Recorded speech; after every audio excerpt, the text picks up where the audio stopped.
Okay, hey guys, so before this video starts, I just want to say, I'm in a super weird mood in this entire video. I'm kind of, sassy and have an attitude, and I guess we're just gonna have to deal with that. But also, kind of low energy. It's just kind of a chill video, and it's not, everything you can do to save the earth, but, it just gives a couple of tips. So I just wanted to share that with you guys. I hope you guys enjoy this, and let's learn how to save our Earth 2019. Thank you. Enjoy. Okay, so the main point of this video was for tips on how to help the Earth. You know what I'm saying?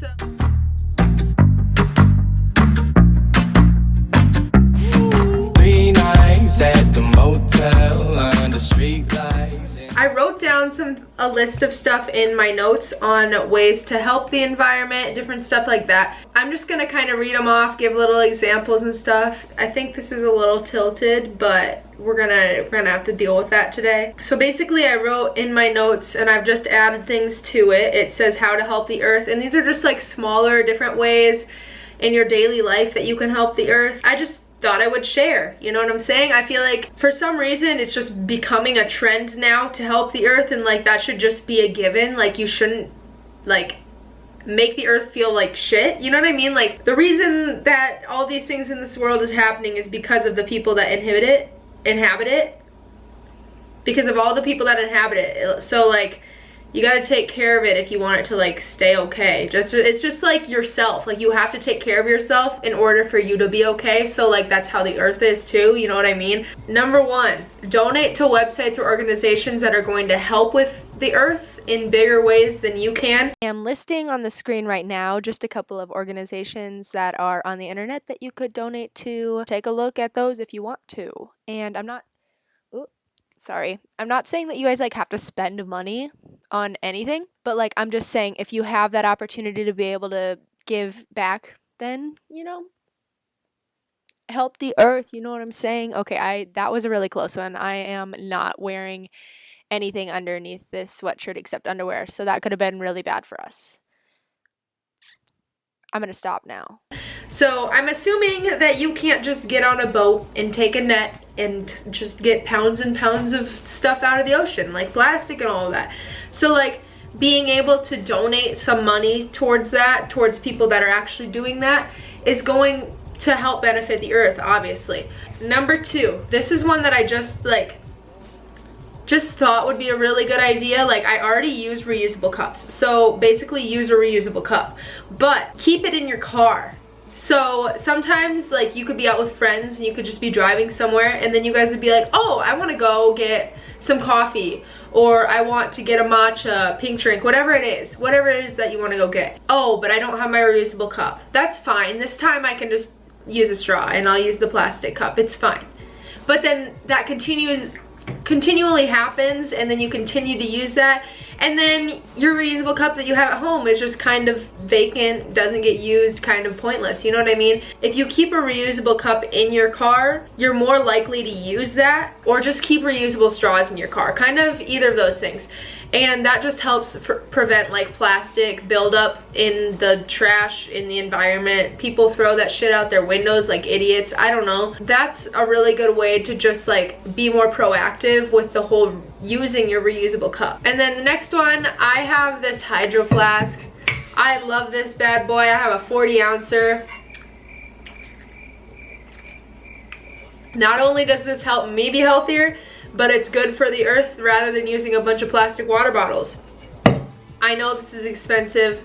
I know it's a big purchase for just a water bottle, but you can literally get any water bottle. You can find water bottles for super cheap that are still reusable. The more reusable things that we use, the better off the plastic percentage waste. That didn't make sense.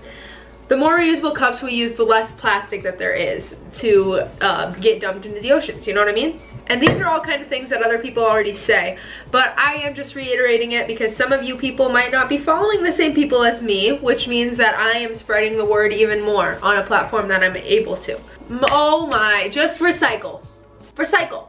It's not that hard. You get a little blue bin. I don't know if that's how it is where you live. I think that's just universal. I don't know though. But we have blue bins in my town, and you put it at the end with your trash partway through the week, and somebody comes and picks up all your recyclables. Easy. It's easy. You literally just have to throw it into a box. Literally anything that I can recycle, I recycle. And along with that, at the end of the school year, I know this is a big thing because my friends used to want to have fires for this. So like, let's have a fire and burn all of our school stuff, because that's a good idea.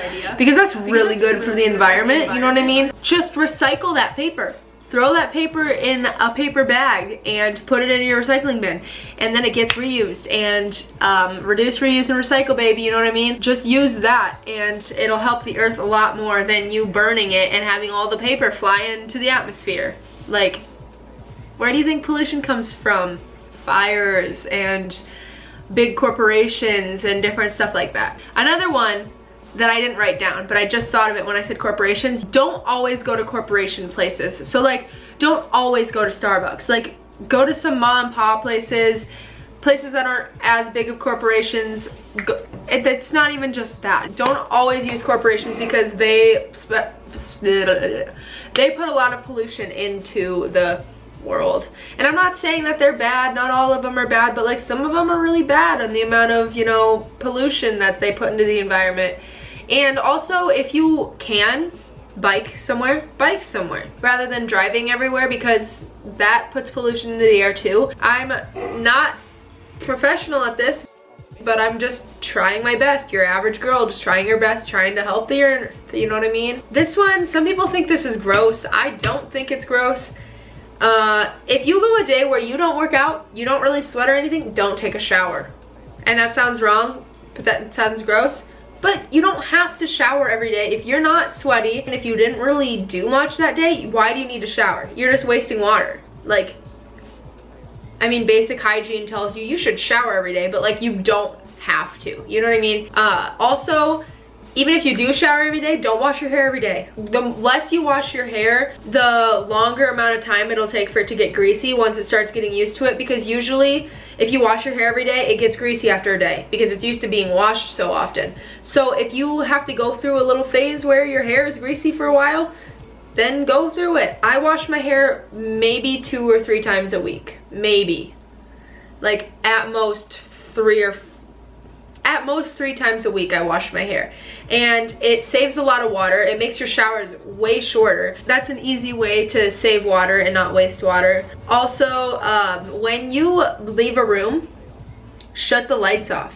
At the gym, people leave the light on to the bathroom all the time. And also during the day, as you can see, it's very bright in here right now and I have no lights running. You don't have to have lights running during the day, and you are still fine. You know what I mean? And unless you live in like a cave and it's really dark all the time in your room or somewhere in your house and you need a light on to see, then fine, that's fine. Like, that's when it's needed. But you don't always have to have a light on, you know what I'm saying? I don't know if that makes a little bit of sense or not. Okay, I did this on Earth Day, but every day should be Earth Day, you know what I mean? Whenever you go on a walk, let's say you have a dog, maybe you walk your cat, your squirrel, kind of whatever you have. I don't know what kind of pet you have, but if you walk it, then do this.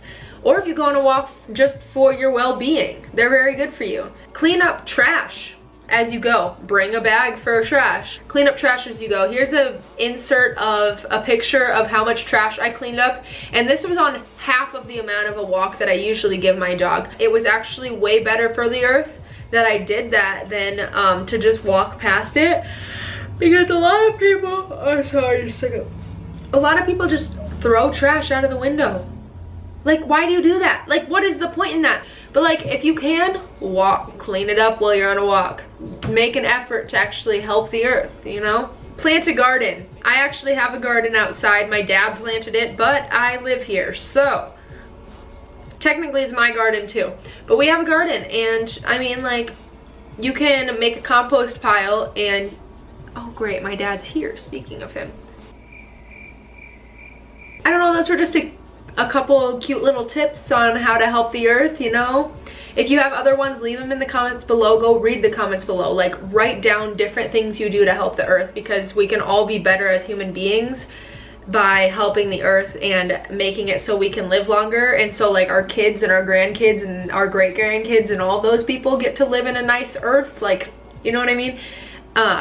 yeah, but I hope you guys enjoyed those little tips and you can integrate those into your life. I forgot to do this thing, so love you guys. Bye. Sorry I didn't kiss you,